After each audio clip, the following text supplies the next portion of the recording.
सम्मानित साध संगत, मेरी माताएं बहनें,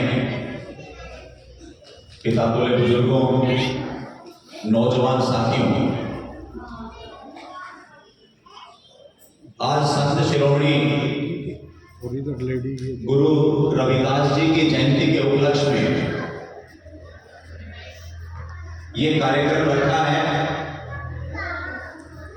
और आप सब साध संगत ये सोच भी रहे होंगे कि गुरु जी की जयंती तो अगले महीने है। अगले महीने जयंती तो है 24 फरवरी को, लेकिन संतों महापुरुषों के प्रति आप लोगों की जो उनका गुणगान है वो इस साल से साल के पहले हफ्ते से ही शुरू हो जाता है। तो उसी कड़ी में ये कार्यक्रम ऐसे ही चलते रहे जनवरी और फरवरी में, तो उसकी शुरुआत कर दी है। आप लोगों का दिल की गहराइयों से धन्यवाद करते हैं। हमारे बीच में संत जयदास महाराज जी विराजमान हैं और अपनी बात शुरू करने से पहले आप लोग ठंड में बैठे हैं, एक तो नारे में जरूर लगाऊंगा। अपनी जेब में से, अपने कंबल में से हाथ निकाल करके कोशिश करेंगे कि दोनों हाथ खड़े करके हम नारे लगाएं। गुरु रविदास शक्ति अमर रहे, गुरु रविदास शक्ति अमर रहे। जय गुरुदेव, जय गुरुदेव। बहुत बहुत धन्यवाद। मातृशक्ति मेरे पिता तुल्य बुजुर्गों, ये जो पूरा का पूरा इलाका है, ये जो नॉर्थ हरियाणा की जो बेल्ट है, साउथ हरियाणा के कंपैरिजन में, जिसमें रेवाड़ी, नारनौल, दादरी, महेंद्रगढ़ आते हैं, संसार गुरु जी की जयंती में आता है। पूरे संसार के अंदर, पूरे देश के अंदर कोई ऐसा गांव और कोई ऐसा शहर नहीं है जहां पर गुरु जी की जयंती के कार्यक्रम नहीं होते। लेकिन ये जो बेल्ट है, इस बेल्ट के अंदर मैं लगभग हर गांव और शहर के अंदर जाता हूं, तो और लगभग रोज के रोज किसी ना किसी बहाने से, किसी ना किसी कार्यक्रम के अंदर, चाहे वो खुशी का कार्यक्रम है, चाहे वो गमी का कार्यक्रम है, हमारे संत महात्मा गुरु जी का प्रचार प्रसार करते। ये बात मैं इसलिए कह रहा हूं कि बहुत ज्यादा गुरु जी के ऊपर कोई बात मैं रखूं, ये शायद यहां पर ज्यादा ठीक नहीं होगा, क्योंकि हो सकता है कि मुझसे ज्यादा आप लोग ये तमाम बातें आप लोगों को पता हो। लेकिन मैं फिर भी आदरणीय चौधरी जगवान सिंह जी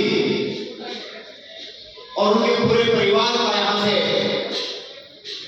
साधुवाद करना चाहूंगा कि उन्होंने मुझे यहां बात रखने का मौका दिया, आप सबको इकट्ठा किया, गुरु जी की जयंती के ऊपर लंगर भी लगाया, सब चल करके इस कार्यक्रम की आप सबने शोभा बढ़ाई।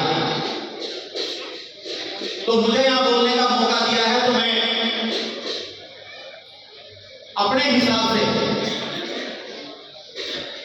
क्योंकि वैसे तो संत महात्मा बहुत सारी बातें आपके जीवन के सुधार के लिए कह करके गए हैं।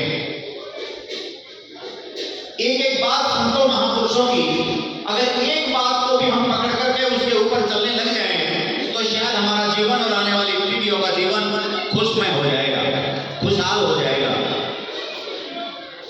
लेकिन आज के संदर्भ में जो सबसे ज्यादा जरूरी है,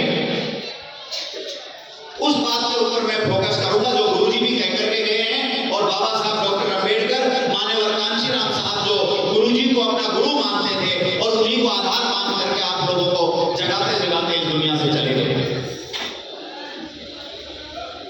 यहां पर मेरी माताएं बहनें बुजुर्ग बैठे हैं कि जब फसल को बोने का समय आता है,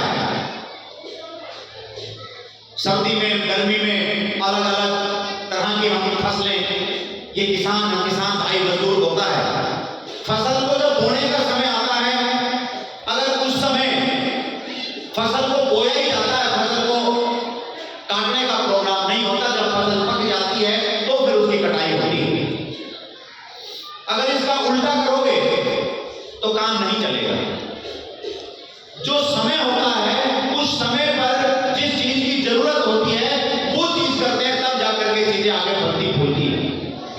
तो ये जनवरी का महीना है, लगभग जनवरी चली गई है, आज 21 तारीख है, 9-10 दिन जनवरी के बचे हैं, अगला महीना फरवरी और उससे आगे उस अप्रैल के महीने में आप लोगों को वोट डालने का मौका मिलेगा, जो कि 5 साल में मिलेगा।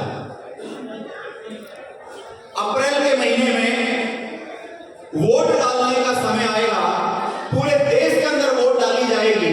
एक मेरी माताएं, आपका जो वोट होगा उससे राजा बनेगा इस देश का।